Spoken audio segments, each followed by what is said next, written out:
Hello students, last લેક્ચરની અંદર આપણે સરેરાશ વેગ અને સરેરાશ ઝડપ વિશે ભણી ગયા કે કોઈ પદાર્થ અથવા કણ ગતિ કરે છે ત્યારે એણે કાપેલું જે કુલ અંતર છે અને એના માટે લીધેલો કુલ સમય એ જો આપણે ગુણોત્તર લઈએ છે તો એની આપણને સરેરાશ ઝડપ મળી શકે છે. અને એ જ રીતે સરેરાશ વેગ શોધવા માટે આપણે શું કર્યું, એણે કરેલું સ્થાનાંતર અને એના માટે લીધેલો કુલ સમય એની મદદથી આપણે સરેરાશ વેગ વ્યાખ્યાયિત કર્યો. બરાબર, તો આ બે રાશિ વિશે આજે આપણે આગળ ભણી ગયા છે. હવે આજે જે મારે વાત કરવી છે એ છે તત્કાલીન અથવા તાત્ક્ષણિક વેગ અને ઝડપ. આ બે રાશિ વિશે આજે આપણે વાત કરવાના છીએ. હવે તાત્ક્ષણિક અને તત્કાલીન શબ્દો શું છે એ હું થોડીક વાર પછી સમજાવું, પણ આજનો આ જે ટૉપિક સમજીએ એના પહેલાં મારે ટોટલ બે બાબતો તમને સમજાવવી છે. પહેલી એક બાબત છે એ છે વિકલનની રીત શું છે, એ વિકલન શું છે એ સમજાવીશ, અને બીજું સમજાવીશ કે આલેખ આપણે કઈ રીતે વાંચીએ છીએ એની મદદથી કઈ કઈ બાબતો જાણી શકાય છે. આ બે વાતો વિશે આજે આપણે પહેલાં વાત કરીએ છીએ. તો પહેલી હું શરૂઆત કરું છું વિકલનથી. જો વિકલન જે છે એનો સીધો મતલબ એવો થાય કે કોઈક રાશિમાં થતો ફેરફાર. વિકલન શું દર્શાવે છે તો ફેરફાર. ધારો કે હું આવું જો લખું ને dy/dx, આ જે ડી લખ્યું છે એ વિકલન દર્શાવવા માટે આ રીતે ડી લખાય છે. આને વંચાય શું કે અહીંયા આગળ કઈ રાશિ છે, y નામની રાશિ છે જેનું x સાપેક્ષે વિકલન કર્યું છે એમ કહેવાય. આને વંચાય શું, ફરીથી બોલું, yનું x સાપેક્ષ વિકલન. અને આનો અર્થ એવો થાય કે y નામની રાશિ છે એમાં x સાથે ફેરફાર થાય છે, એટલે વિકલનનો મતલબ થાય ફેરફાર. જેમ કે હું તમને આવું જો લખીને કહું કે dx/dt, x એટલે તમે જાણો છો કણનું સ્થાન છે અને t શું દર્શાવે છે, સમય. તો આને શું વાંચી શકાય, સ્થાન જે છે, કણના સ્થાન જે છે એમાં સમય સાથે થતો ફેરફાર દર્શાવે છે. આ જે પદ લખ્યું આપણે dx/dt એ શું દર્શાવે છે તો કણના સ્થાનમાં સમય સાથે થતો ફેરફાર. તો તમે એને dx/dt વડે રજૂ કરી શકો છો. હવે જુઓ, આને વંચાય બીજું શું કઈ રીતે બોલી શકાય એ પણ કહી દો. આને બોલાય સ્થાનાંતરનું સમય સાપેક્ષ વિકલન. બે રીતે બોલાય કે આ પદ શું દર્શાવે છે તો કણના સ્થાનમાં સમય સાથે થતો ફેરફાર, અથવા બીજું શું બોલી શકાય, સ્થાનાંતરનું સમય સાપેક્ષ વિકલન કર્યું છે. બરાબર, અને તમે જાણો છો કે સ્થાનમાં સમય સાથે ફેરફાર થાય એનો અર્થ કે આ જે પદ છે એને આપણે વેગ તરીકે વ્યાખ્યાયિત કરી શકીએ. એટલે dx/dt લખ્યું હોય તો એને આપણે વેગ પણ કહી શકીએ છીએ. તમે આવી રીતે dx/dt લખ્યું છે તો એવું ન લખવું હોય તો x ઉપર ડોટ કરો તો પણ ચાલે. એટલે x ઉપર ડોટ કર્યો છે એનો મતલબ થાય dx/dt લખ્યું છે, અને dx/dt એટલે શું તો વેગ. કારણ સ્થાનાંતર જે છે એમાં સમય સાથે થતો ફેરફાર. આપણે આવું સૂત્ર લખ્યું હતું, તમને યાદ છે, Δx/Δt. તો Δx/Δt કયું પદ દર્શાવે છે તો એને આપણે વેગ તરીકે વ્યાખ્યાયિત કર્યું હતું, સરેરાશ વેગ તરીકે. બરાબર, તો એ રીતે આપણે એને વ્યાખ્યાયિત કરી શકીએ છીએ. થોડાક સમય પછી હું તમને સમજાવું કે કેમ આને મેં માત્ર વેગ અથવા એને હું તાત્ક્ષણિક વેગ કહું છું, એ હું થોડાક સમય પછી સમજાવું છું. પણ મારે પહેલો શબ્દ સમજાવો તો કે વિકલન એટલે શું, તો વિકલનનો મતલબ થાય ફેરફાર. ફેરફાર એટલે શું, કોનો ફેરફાર, તો ઉપર જે રાશિ લખી છે એમાં ફેરફાર થાય છે. કોની સાપેક્ષે, તો આ નીચે જે રાશિ લખી હોય એની સાપેક્ષે. એટલે તમને dy/dx લખીને આપે તો એનો મિનિંગ એવો લેવાય કે yમાં x સાથે ફેરફાર થાય છે. dx/dt લખે તો શું વાંચશો કે સ્થાનાંતરનું સમય સાપેક્ષ વિકલન છે, અથવા તો સ્થાનમાં સમય સાથે થતો ફેરફાર દર્શાવે છે, જેને આપણે ભણીશું કે એને વેગ તરીકે દર્શાવી શકાય. તો આ રીતે એને વ્યાખ્યાયિત કરવામાં આવે છે. હવે તમને એવો વિચાર આવશે કે આ આપણે ઉપયોગ કઈ રીતે કરીશું. તો જુઓ, હું તમને એક સમીકરણ લખીને બતાવું એટલે થોડોક વધારે આઈડિયા આવે. વિકલન માટેનું આ કોમન સૂત્ર છે જે હંમેશા યાદ રાખજો. ધારો કે મારી પાસે આવું સૂત્ર છે y = x⁴n, આવી કિંમત છે, તો આનું વિકલન શું લખાય, dy/dx બરાબર. તમે જુઓ, yની કિંમત હું મૂકું તો yની કિંમત ઉપરના પદ મુજબ શું કિંમત છે, x⁴ છે. વિકલનનો નિયમ એમ કહે છે કે કોઈ રાશિનું વિકલન કરો ત્યારે શું હોવું જોઈએ. જુઓ, અહીંયા એક્સ લખ્યો છે તો અહીંયા આગળ પણ એક્સ જ છે, એટલે એક્સનું અહીંયા એક્સ સાપેક્ષ વિકલન કરો, ફેરફાર કરો ત્યારે આવું કરશો, ઘાત આગળ લઈ લો અને ઘાતમાં એકનો ઘટાડો કરો. ઘાતને આગળ લેવાની છે અને ઘાતમાં એકનો શું કરવાનો છે? ઘટાડો. હવે તમને એમ થાય કે કઈ રીતે અમે એપ્લાય કરીશું આ વસ્તુ.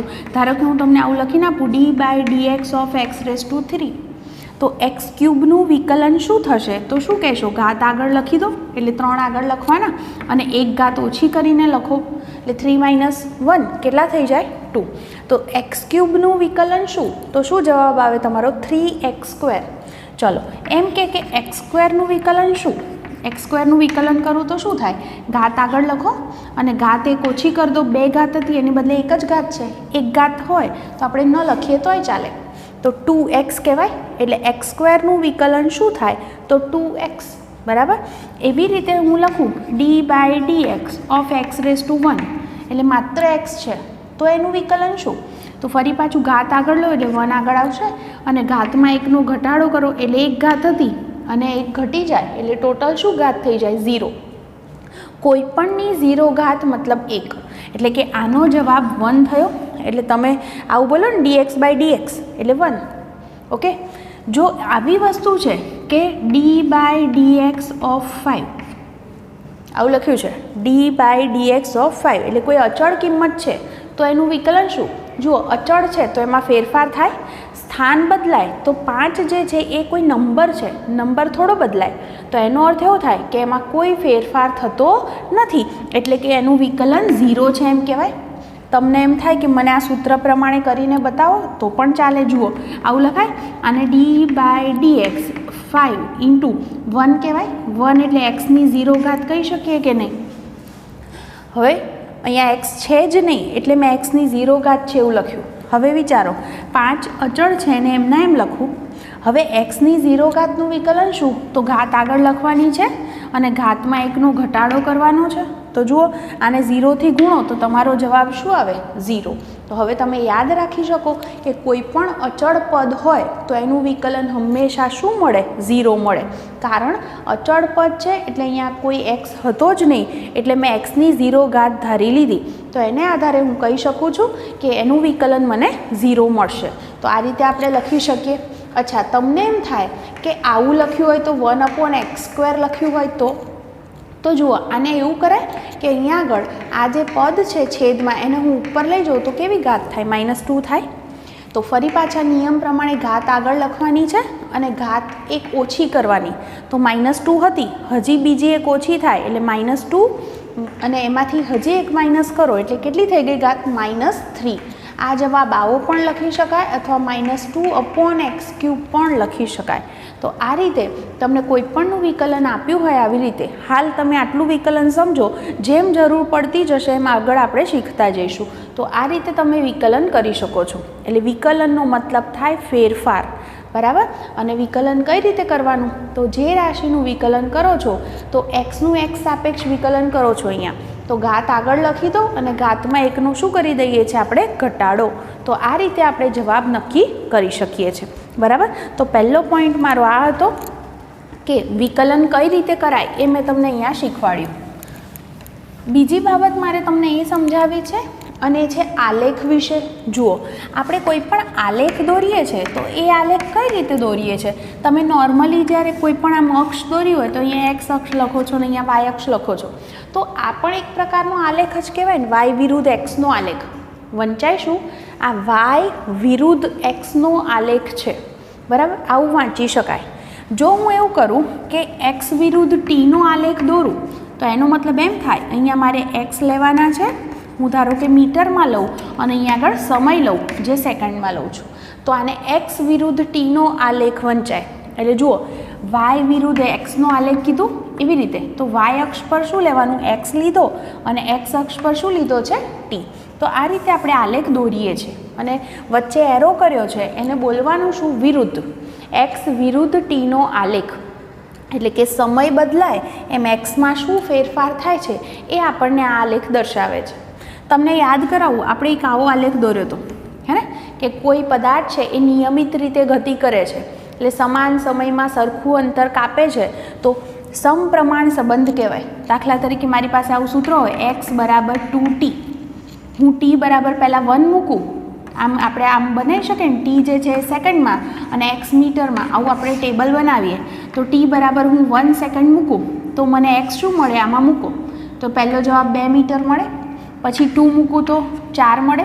તો આવી રીતે તમે જે છે એ બધી કિંમતો મૂકી અને જવાબ શોધી શકો છો.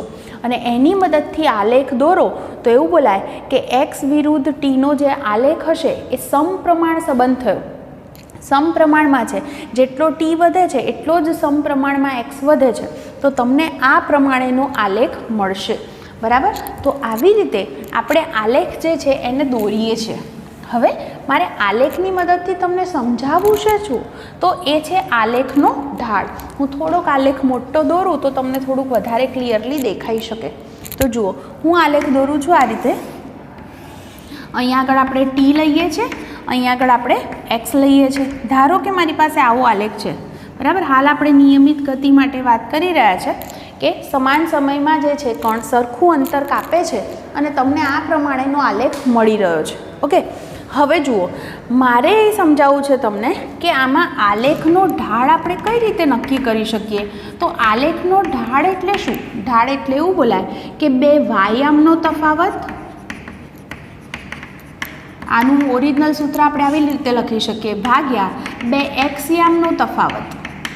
તો આ રીતે આપણે આલેખનો ઢાળ નક્કી કરી શકીએ. એટલે આવા આલેખમાં તમે એવું કરી શકો કે દાખલા તરીકે હું એમ કહું કે આ t1 સમય છે, બરાબર, તો ત્યારે એને અનુરૂપ x1ની કિંમત આ છે, એટલે t1 સમયે એનું સ્થાન અહીંયા હતું, આવું વંચાય. એવી રીતે બીજો કોઈક સમય લઈ લઉં t2, ત્યારે આ જે કણ છે એનું સ્થાન x2 અહીંયા છે. તો અહીંયા આગળ આ જે આ આલેખનો ઢાળ શું થશે તો શું વંચાય?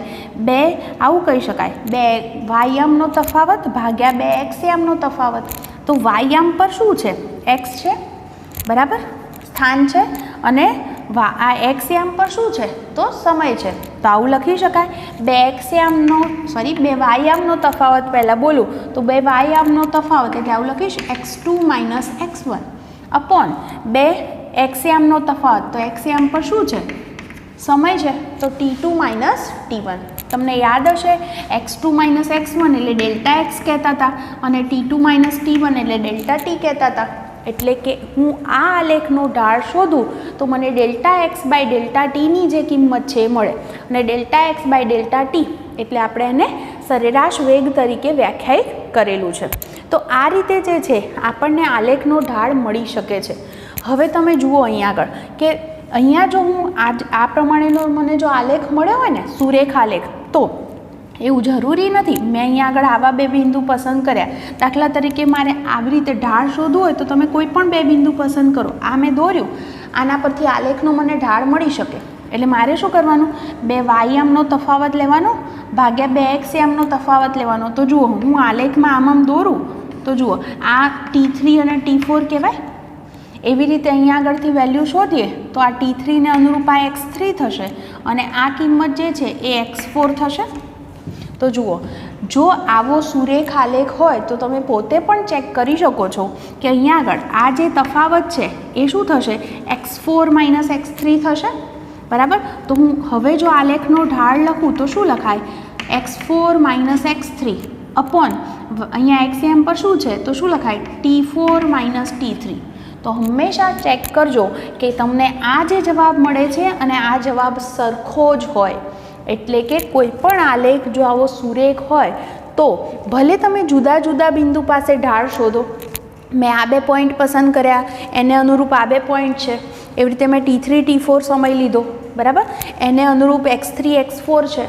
તો પણ આ જે તફાવત છે એના જવાબ સરખા જ મળશે. આવું ક્યારે કહી શકાય? કે જ્યારે આલેખ આ પ્રમાણે સુરેખ હોય ત્યારે. તો તમને આવો જે છે એ ઢાળ મળે છે એમ આપણે કહી શકીએ. બીજું એક વસ્તુ કહું, ટૂંકમાં તમને ઢાળ શોધવાની ખબર પડી હશે કે ઢાળ કઈ રીતે શોધાય. તો બે વાયામનો તફાવત લેવાનો ભાગ્યા બે x યામનો તફાવત લો તો તમને ઢાળ મળી શકે છે. ઓકે. બીજી વસ્તુ કહું કે કોઈ પણ આલેખ છે એ આલેખનો ઢાળ શોધવો હોય તો તમે બીજું શું કરી શકો, એ આલેખનો ઢાળ આવી રીતે પણ દર્શાવાય છે. દાખલા તરીકે જુઓ, ફરીથી એનો એ જ આલેખ છે. આલેખ કંઈક આવો દોર્યો તમે. આ આલેખનો મારે ઢાળ શોધવું હોય ને તો જો મને આ ખૂણો થીટા ખબર હોય તો પણ મળી શકે. હું આવું સૂત્ર લખી શકું, tan થીટા. અને જો મને થીટાની કિંમત ખબર હોય, દાખલા તરીકે થીટા બરાબર 45 ડિગ્રી છે તો tan 45 એટલે 1, બરાબર. તો આ આલેખનો ઢાળ 1 છે એમ કહી શકાય. તો કેમ મેં એવું કીધું કે tan થીટા જ લો, કેમ sin થીટા કે cos થીટા નથી લીધો? એનું કારણ છે કે આલેખનો ઢાળ એટલે એનું સૂત્ર આપણે શું બનાવ્યું, 2 y-યામનો તફાવત ભાગ્યા 2 x-યામનો તફાવત. તો જુઓ, આ થીટા ખૂણો છે તો એના દ્વારા અહીંયા આગળ હું આમ બનાવું, આ આપણું ત્રિકોણ બની ગયું. તો આમાં જે છે tan થીટા સૂત્ર લગાડીએ તો આ સામેની બાજુ આ થશે, બરાબર, અને પાસેની બાજુ આ થશે. સમજાય છે? થીટા આ ખૂણો હોય તો આ સામેની બાજુ થઈ અને આ પાસેની બાજુ થઈ.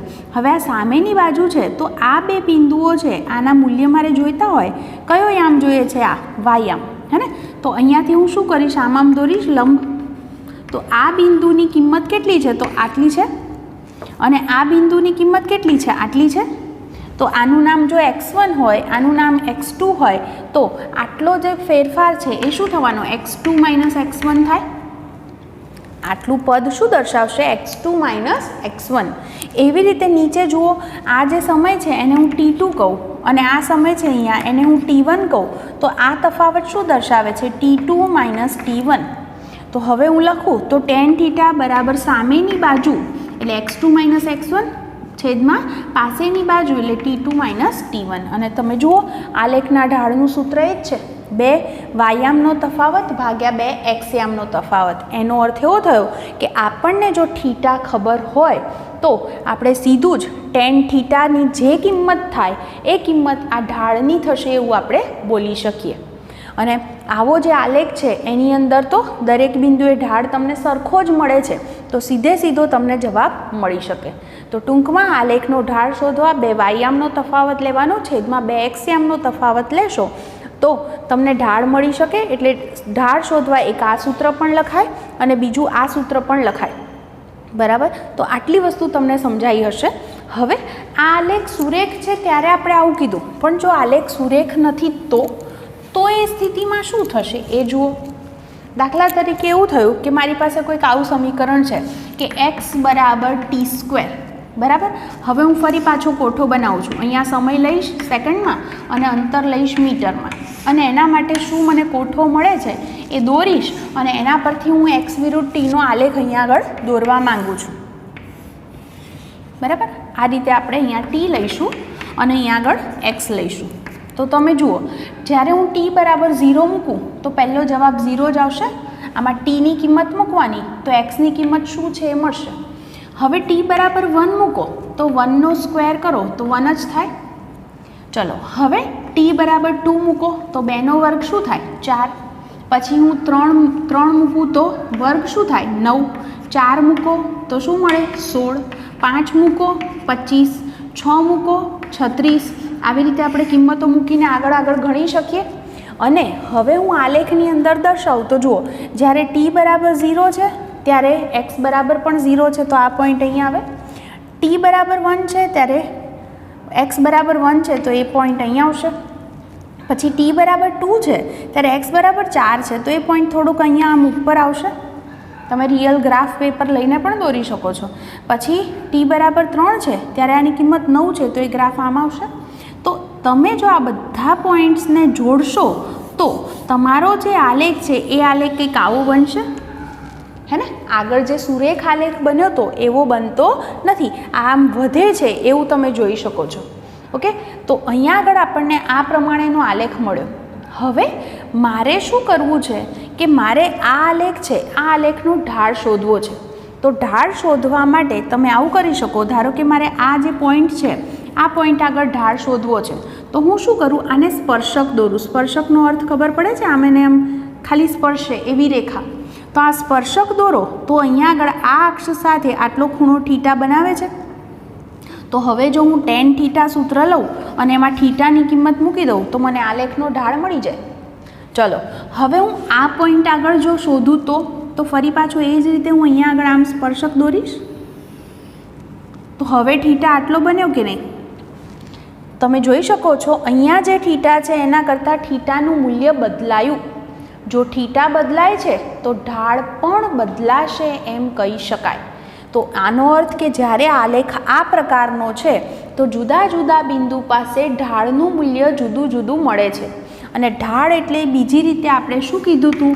બે x યામનો તફાવત ભાગ્યા બે y યામનો તફાવત ભાગ્યા બે x યામનો તફાવત, એટલે કે delta x by delta t છે. અને delta x by delta t આપણને કોની કિંમત આપે છે? તો એ જે છે એ આપણને વેગની કિંમત આપે છે. તો આનો અર્થ એવો થયો કે આપણને જો ઢાળ ખબર પડે તો આપણે વેગનું મૂલ્ય પણ નક્કી કરી શકીએ છીએ. બરાબર? તો આટલે સુધી મારે તમને જે સમજાવું હતું, બે વસ્તુ મેં સમજાવી તમને કે વિકલન કોને કહેવાય. વિકલન એટલે ફેરફાર. બરાબર? વિકલનનો નિયમ શું? ઘાત આગળ લઈ લેવાની, ઘાતમાં એકનો ઘટાડો કરી દેવાનો, એ તમારો જવાબ બને. સ્થાનાંતરનું સમય સાપેક્ષ વિકલન કરો તો જે રાશિ મળે એને આપણે વેગ તરીકે ઓળખીએ છીએ. એક પોઈન્ટ એ. બીજી વાત કે આપણે આલેખ કઈ રીતે વાંચી શકીએ એ સમજ્યા કે જો આલેખ આપણને સુરેખ જ મળ્યો છે, નિયમિત આલેખ છે, તો એની અંદર સિમ્પલ વસ્તુ છે કે જેટલો સમય બદલાય છે એટલું જ સ્થાન બદલાય છે. તો એમાં દરેક બિંદુએ આપણે ઢાળ શોધવા જઈએ તો ઢાળ આપણને એક સરખો મળે છે. પણ જો આવો વક્ર આલેખ છે તો આપણે જોયું કે ઢાળ જુદો જુદો મળે છે. કારણ શું? કે જ્યારે તમે ઢાળ શોધવા સ્પર્શક દોરો છો, સ્પર્શક દોરો અને થીટા અહીંયા બને છે તો થીટાનું મૂલ્ય બદલાય છે. અને થીટા બદલાય, ઢાળને આપણે બીજું tan θ પણ કહીએ છીએ.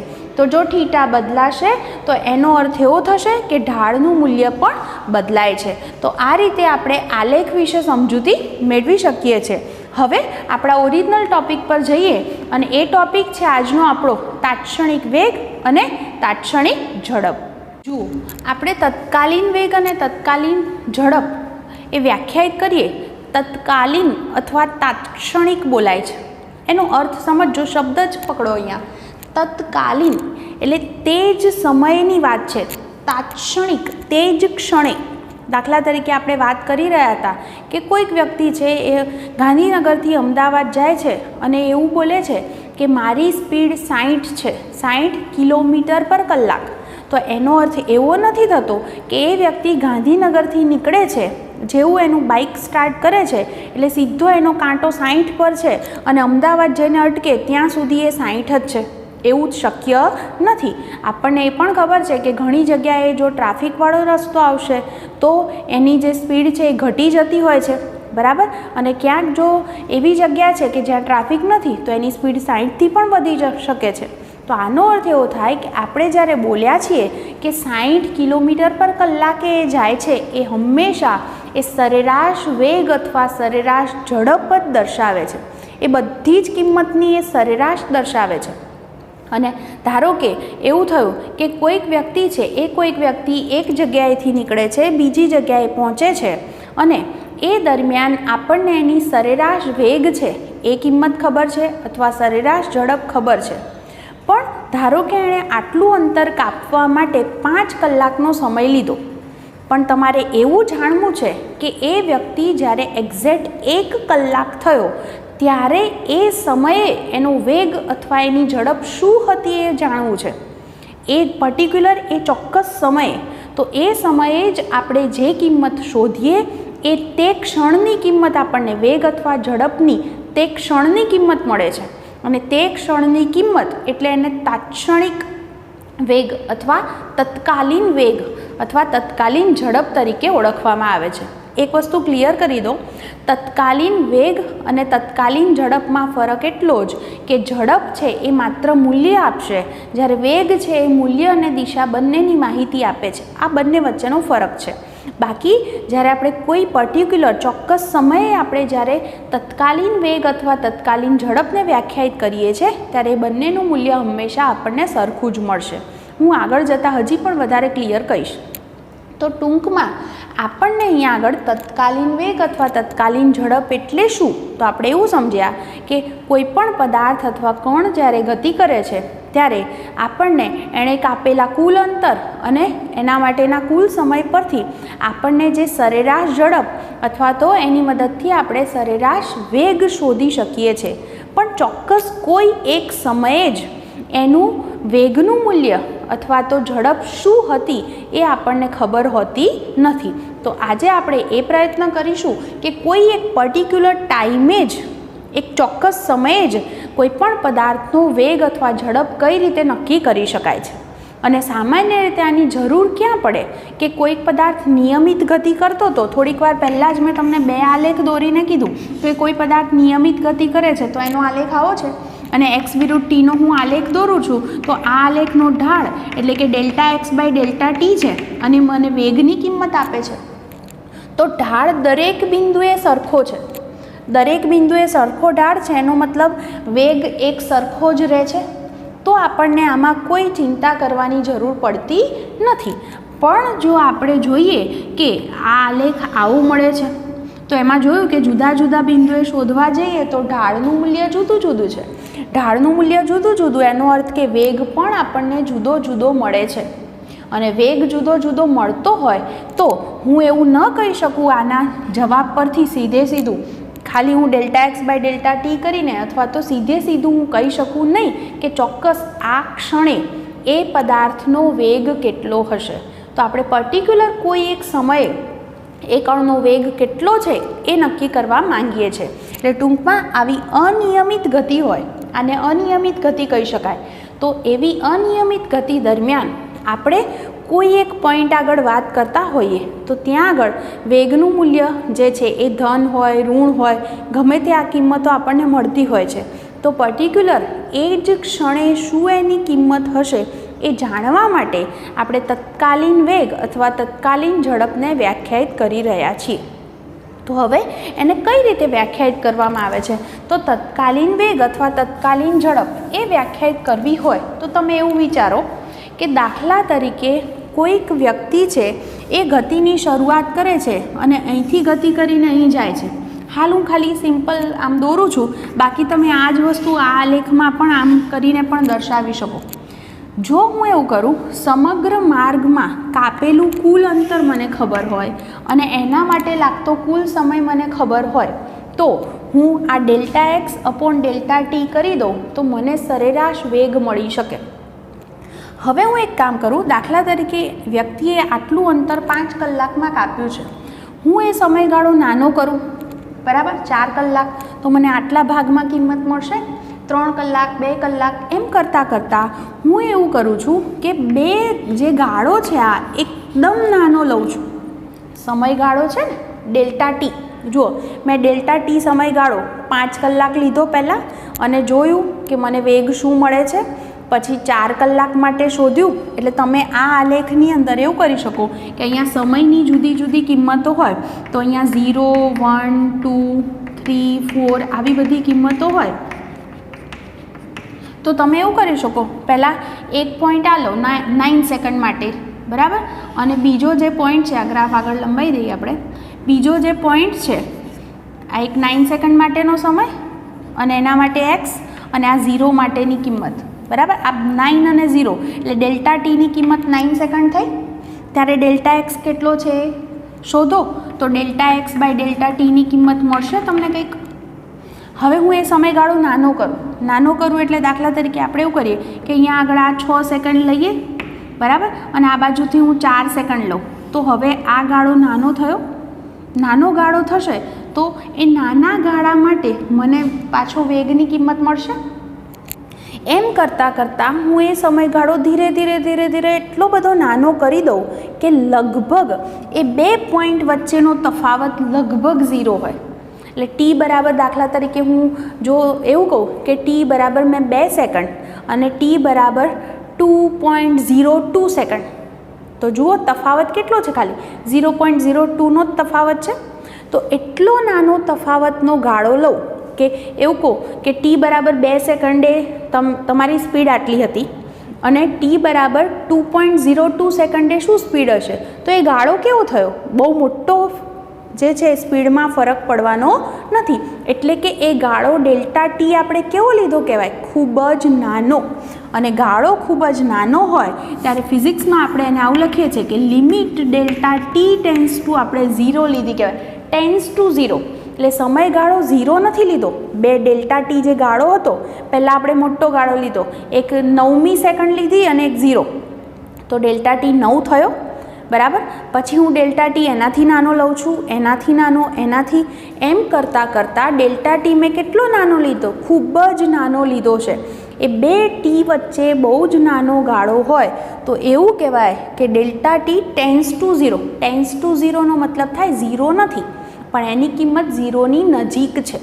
એટલે આ ગાળો ખૂબ જ નાનો હોય તો આપણી પાસે આ જે ગુણોત્તર છે ને delta x by delta t, એને આવું લખાય છે ડી એક્સ બાય ડીટી. આ જે ડી લખ્યો છે, બરાબર, આ ડેલ્ટાને શું લખી દેવાનો, ત્યારે ડી લખવાનો, અને ડીએક્સ બાય ડીટી એટલે બીજું કંઈ નહીં પણ તે જ ક્ષણનો મને વેગ અથવા વેગ આપશે, અને એનું જે મૂલ્ય હશે એ ઝડપ દર્શાવશે. કેમ હું તે જ ક્ષણનો કહું છું, કારણ કે મેં તમને હમણાં જ કીધું કે તમે ટી બરાબર 2 સેકન્ડે તમારી જે વેગ હતો ધારો કે, અને ટી બરાબર 2.02 સેકન્ડે, તો એ વેગમાં કોઈ મોટો ગેપ હોઈ શકે નહીં. એટલે કે એ જે મને મળે છે વેગ, એ તે જ ક્ષણનો વેગ છે એમ હું કહી શકું. તો આ રીતે આપણે જે છે એ વેગને વ્યાખ્યાયિત કરી શકીએ છીએ. તો હવેથી તમે ધ્યાનમાં રાખશો કે v બરાબર dx બાય dt, એટલે કે સ્થાનાંતરનું સમય સાપેક્ષ વિકલન કરો તો તમને વેગની કિંમત મળે છે. તો આ રીતે આપણે વેગ વ્યાખ્યાયિત કરી શકીએ. તો આપણી પાસે એક આ આલેખની રીત છે, તો એના દ્વારા વેગ મળે, અને બીજું આપણી પાસે આ સૂત્ર બન્યું dx બાય dt, તો પણ આપણને વેગ મળી શકે. પણ આલેખની રીત થોડી કોમ્પ્લિકેટેડ છે, એટલા માટે આપણે જે રીતનો ઉપયોગ કરવાના છીએ એ આ રીત છે કે આપણી પાસે જો એક્સની કિંમત ખબર હોય તો જો આપણે એનું ટી સાપેક્ષ વિકલન કરી દઈએ તો એની મદદથી વેગ નક્કી કરી શકીએ. દાખલા તરીકે હું તમને એમ કહું કે એક્સ બરાબર મને આવું સમીકરણ આપ્યું છે t² + 4t + 5, બરાબર, મીટરમાં આપણે લખીએ, આવું આપણને સમીકરણ આપ્યું છે. અને મને એમ કે ટી બરાબર જ્યારે 4 સેકન્ડ હોય ત્યારે એનો વેગ શું હશે, તો ટી બરાબર 4 સેકન્ડે વેગ શોધવો છે, મતલબ તે જ ક્ષણે વેગ શોધવો છે એવો અર્થ થયો. તો તે ક્ષણે મારે વેગ શોધવો હોય તો હું શું કરી શકું, અહીંયા આગળ એક હમણાં પહેલાં આપણે આલેખ દોર્યો હતો, તો એવો આલેખ દોરી શકીએ, આલેખનો ઢાળ નક્કી કરી શકીએ. 4 સેકન્ડે જે જવાબ હોય, 4 સેકન્ડ આગળ જે કિંમત હોય ત્યાં સ્પર્શક દોરી શકીએ, અને એની મદદથી થીટા નક્કી કરી અને આપણે વેગ નક્કી કરી શકીએ. એક રીતે છે, પણ એના કરતાં આપણને સહેલી રીત કઈ પડે કે આપણે એવું જાણીએ છીએ કે વેગ એટલે dx બાય dt. તો હું એક્સ જુઓ, ધ્યાન રાખજો હવે બરાબર, એક્સની કિંમત શું છે, t² + 4t + 5. તો મારે આનું વિકલન કરવાનું છે.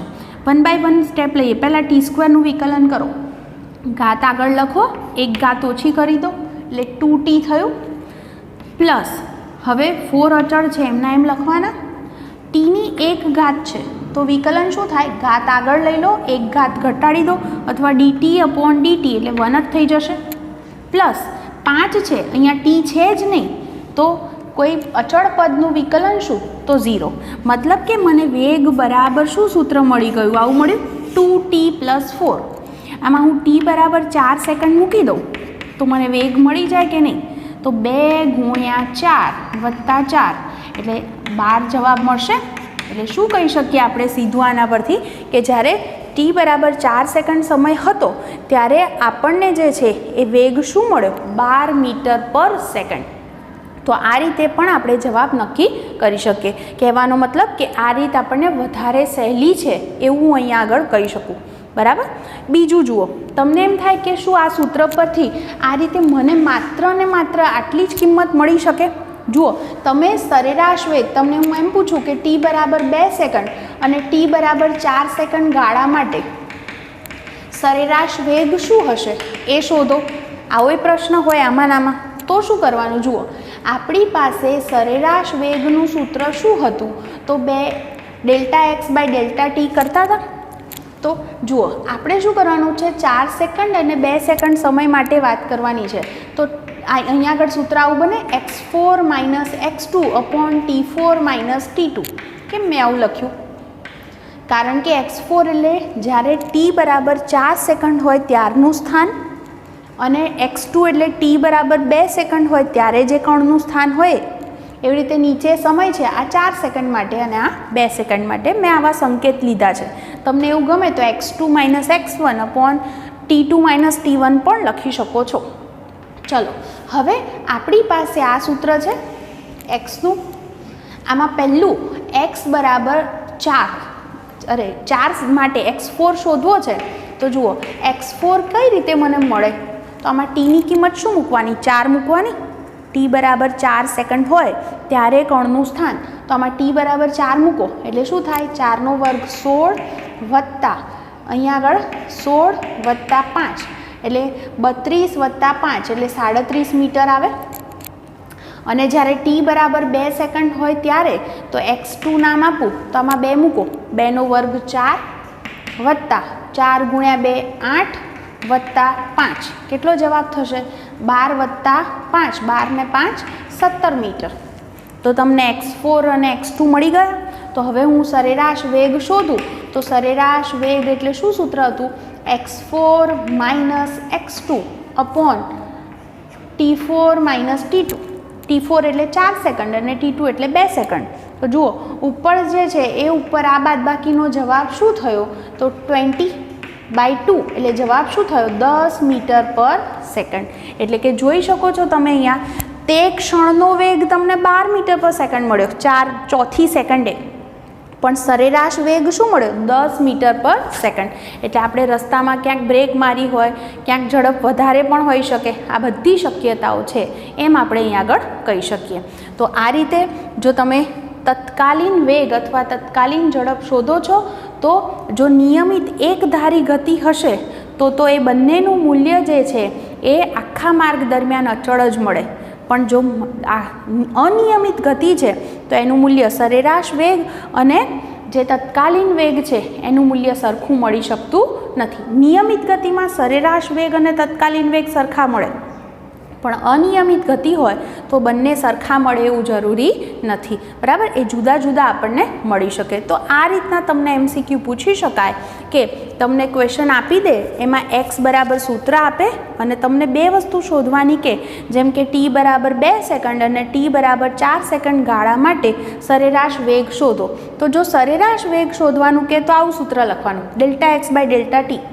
ΔX એટલે 2xનો તફાવત અને ΔT એટલે 2tનો તફાવત. તો આપણે આ રીતે અંતિમ માઇનસ પ્રારંભિક લઈ અને x શોધવા આમાં કિંમત મૂકવાની તો તમને x4 x2 મળી જાય તો સરેરાશ વેગ મળે. પણ જો તત્કાલીન પણ શોધવાનું કે એટલે 4 સેકન્ડ એટલે ચોથી સેકન્ડે જવાબ જોઈએ છે, એટલે તે જ ક્ષણે જોઈએ છે, તે જ ક્ષણે જવાબ જોઈતો હોય તો તમારે શું કરવું પડે? આ સૂત્રની અંદર કે આમાં તમે વેગ શોધવા વિકલન કરી દો અને જવાબમાં પછી tની કિંમત મૂકી દો. તો આ રીતે જવાબ શોધી શકાય. બરાબર?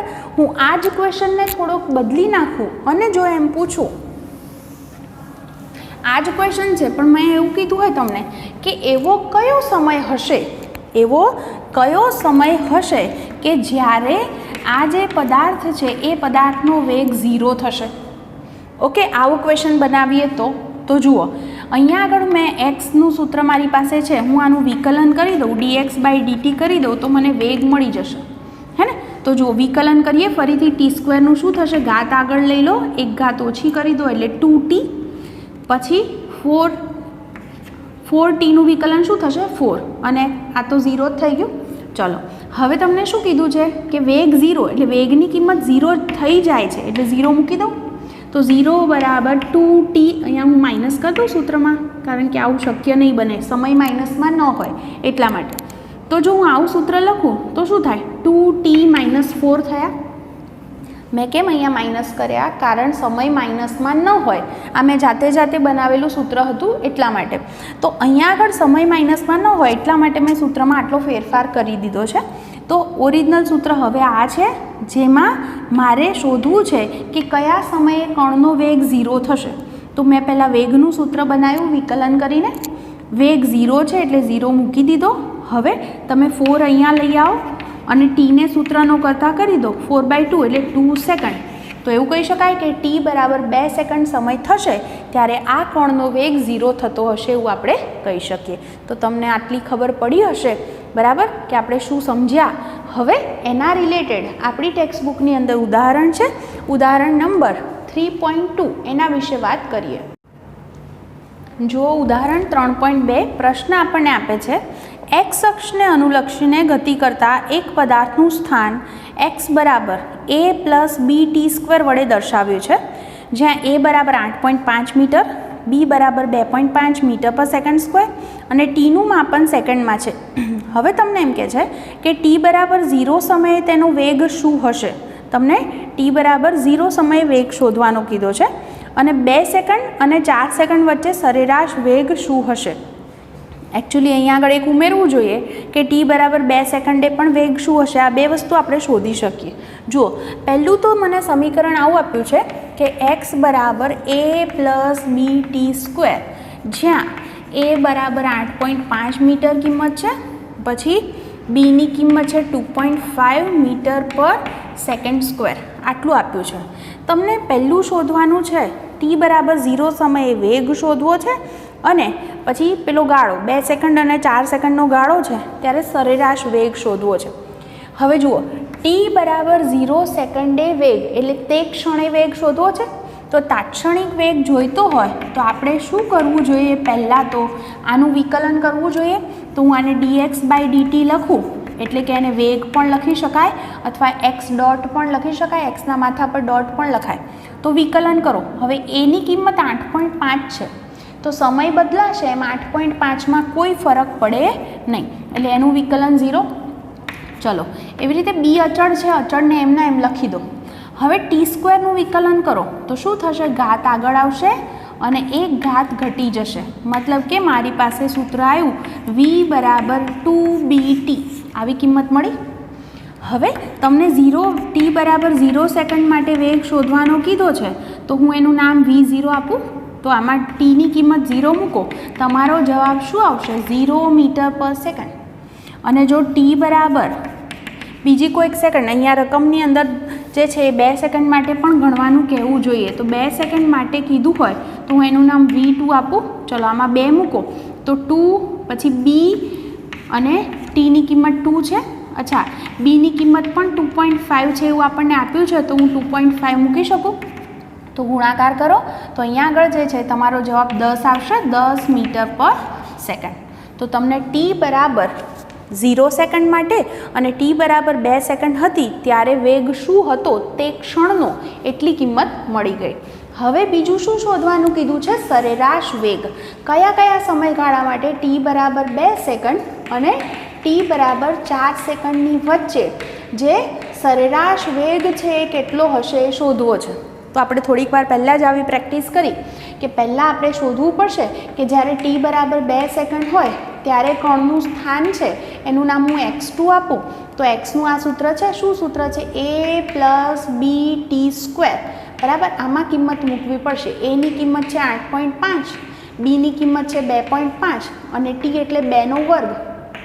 2નો વર્ગ 4 થાય બરાબર. એટલે આનો જે સરવાળો છે એ શું થશે? જુઓ, 2.5 ગુણ્યા 2નો વર્ગ 4 એટલે 2.5 ગુણ્યા 4 કરો એટલે તમારો જવાબ 10 થાય. એટલે આ થયો 18.5 મીટર. આ તમને x2 મળ્યો.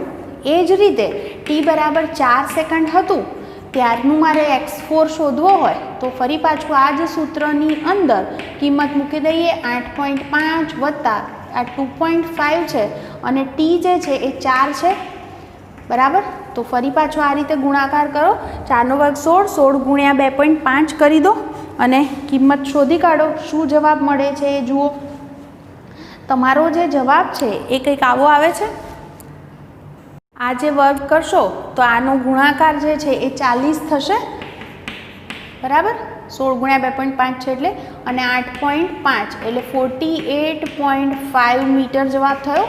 હવે સરેરાશ વેગ શોધવા માટે કયું સૂત્ર લેશો? તો સરેરાશ વેગ બરાબર, સરેરાશ વેગને આપણે v12થી પણ દર્શાવીએ છીએ. તો શું સૂત્ર લખવું? x4 - x2 / t4 - t2. ચલો x4ની વેલ્યુ છે 48.5 માઇનસ x2 છે 18.5 અને છેદમાં T4 એટલે 4, T2 એટલે 2. તો ઉપર જે છે એ બાદબાકીનો જવાબ 30 થાય, નીચે 2 થાય એટલે જવાબ મળશે 15 મીટર પર સેકન્ડ. એટલે આ ગાળામાં જે છે એ સરેરાશ વેગ શું હશે? 15 મીટર પર સેકન્ડ. તો આ રીતે તમારે દાખલો કરવાનો છે. જુઓ, આટલી વસ્તુ આજે જે ભણ્યા એના પરથી યાદ રાખો. જો નિયમિત ગતિ હોય તો સરેરાશ વેગ અને વેગ સરખા જ હોય. તમે વેગની સરેરાશ લો અથવા કોઈ સમયે તમે વેગ શોધો તાત્ક્ષણિક, તો એ તમને સરખા મળી શકે. પણ જો અનિયમિત ગતિ છે તો અહીંયા આગળ સરેરાશ વેગ અને વેગનું મૂલ્ય સરખું મળી શકે એવું શક્ય નથી, એવું જરૂરી પણ નથી, આવું આપણે કહી શકીએ. તો કોઈ ક્ષણે વેગ જે છે એ વેગ તમને અલગ પણ મળે. તો તમે અહીંયા જુઓ, આપણને અહીંયા આગળ જે તાત્ક્ષણિક વેગ છે અને સરેરાશ વેગ બે અલગ અલગ મળ્યા અનિયમિત ગતિ હતી માટે. તો આ રીતે આપણે દાખલા ગણી શકીએ. આની થોડીક પ્રેક્ટિસ કરતા રહેજો એટલે તમને આ વસ્તુ વધારે ડિટેલમાં ખ્યાલ આવી જશે.